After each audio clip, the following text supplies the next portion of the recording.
Your side at 6. Focused on you. Severe weather and tornadoes in Nebraska. Major damage is reported. It's part of a weather system heading towards St. Louis right now.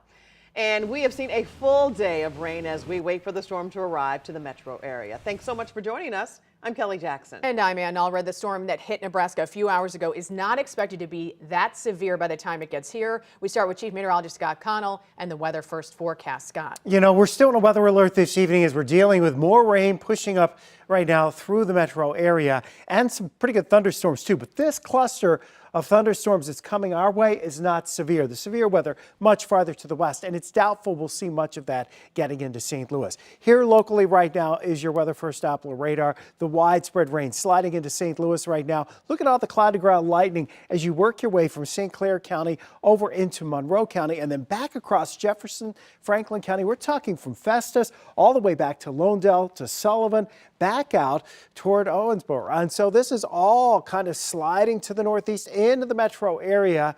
And this is widespread rain that we'll be dealing with. Some of it, yes, some pretty good downpours that you see right now as you go down Highway 55. Waterloo's really picking up some good thunder right now. You've had a few rounds of it in Potosi, and you're still getting it from Sullivan to Cuba down 44.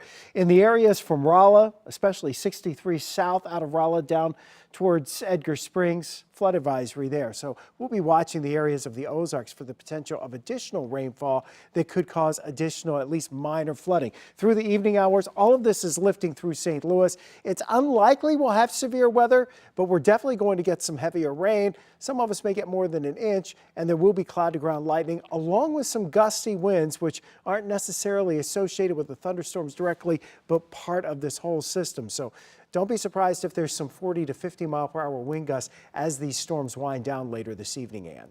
And let's take a live look outside at traffic on Interstate 44. This is in South St. Louis. You can see there is rain. The wipers are going. There's some water splashing back from those tires at the cars in front of you. And it's slowing things down a little bit. The roads are wet, but traffic is moving just fine. We're going to keep an eye out on the roads throughout tonight. We're also getting word that the St. Louis Zoo has canceled tonight's Lantern Festival due to this weather. So you can stay up to date with the latest weather first forecast on air on our 5 on Your Side app and, of course, our website, ksdk.com. You can also text the word weather to 314-425-5355, and we will send you a direct link to the forecast.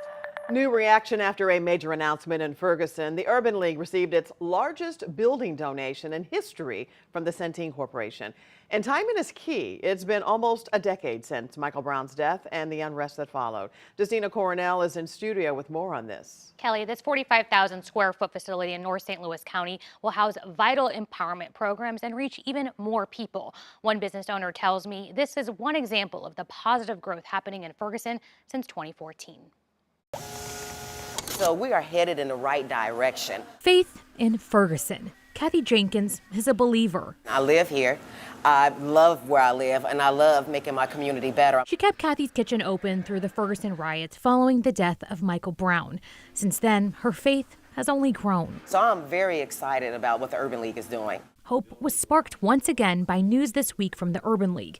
The organization is expanding into this huge space on Purcell Road, a donation by the Centene Corporation. This location will give us the capabilities to serve in greater capacity. Tydrell Stevens is the regional director of Save Our Sons program. This program has been going on since 2015. It was birthed out of the Michael Brown unrest. It's a workforce development program designed to train individuals between the ages of 16 and 65 on power skills and life skills, designed to get individuals into gainful employment. This expanded facility will offer more opportunities. Our job is to help fill those vacancies and help change lives. And Jenkins' business will be touched too. Opening an additional Kathy's Kitchen in Dalewood, and the opportunity, what they're offering for employment and everything is going to benefit me as well. For Jenkins, the Urban League's latest project is expected to make waves, reminding her she's confident in her community. After the riots, normally most cities,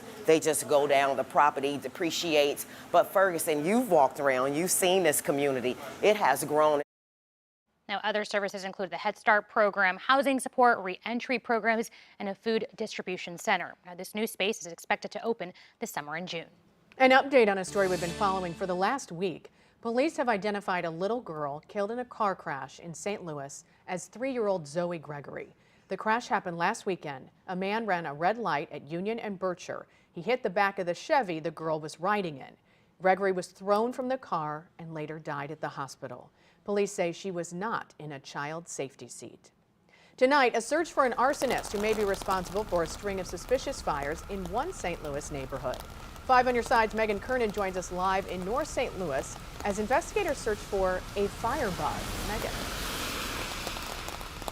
And nearly 24 fires have been set in the last 4 months here in the Ville neighborhood. Officials are calling it extremely suspicious. Residents say they're fed up that they keep happening.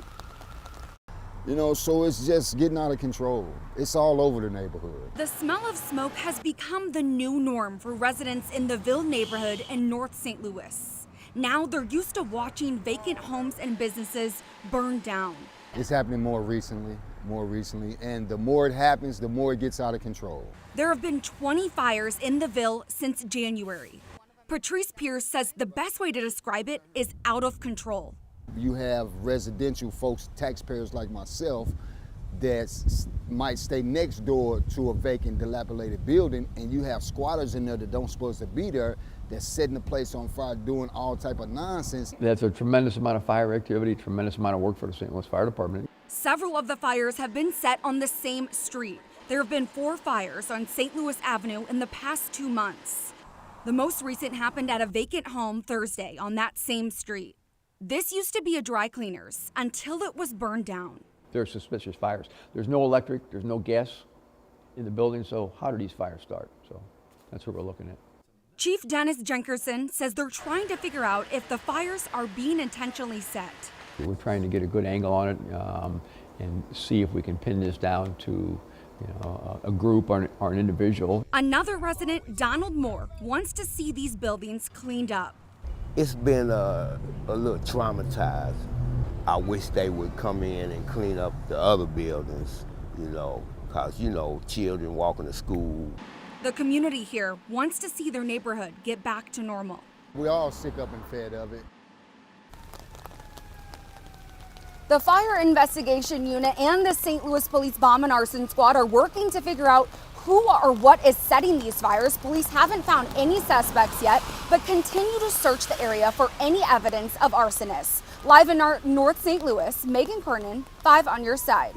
Boeing is buying a key supplier. GKN produces parts for Boeing's fighter jets. Early last year, GKN announced its plan to shutter its Hazelwood factory and lay off 700 workers by the end of this year. The deal with Boeing means those jobs will be saved. Terms of the deal are unknown. Today, jurors heard from star witnesses from the defense in the Thomas Kenworthy murder trial. He is a man accused of killing St. Louis police officer Tamaris Bohannon in 2020. Kenworthy's attorneys admit their client shot and killed Bohannon, but as Christine Byers explains, these key witnesses say he should not be found not guilty by reason of mental defect. Was Thomas Kenworthy capable of mentally understanding right from wrong when he shot and killed Officer Tamaris Bohannon? That is the central question in this case. And today, jurors heard from the defense's star witness who says he absolutely was in the middle of an acute psychotic episode on that fateful day in August of 2020. Dr. Patricia Zaff says Kenworthy suffered every kind of abuse you can imagine at the hands of both parents as a child. The only mental health care he got was while he was incarcerated as a juvenile and later as an adult in Florida. The defense asked her why she believed him when he told her he didn't remember certain parts of the shooting and what his ex-wife Amy had to say. He wasn't telling me like I have amnesia for the event, I don't remember any of it. He was really trying to piece things together and had memories of various things. I also know that Amy had said that when he's in these states that he doesn't remember things. That's why he would never apologize for things, because he just doesn't remember them happening. This trial is scheduled to last until May 3rd, and the prosecution says they plan to present a witness on rebuttal who will say Thomas Kenworthy does not meet the standard to be found not guilty by reason of mental defect. Outside the courthouse in downtown St. Louis, Christine Byers, 5 on your side. When we come back, changes at the St. Louis Marathon, the new route, and the special event happening after the runners finish the race. Plus, a new era for Missouri athletics. The school introduces its new AD.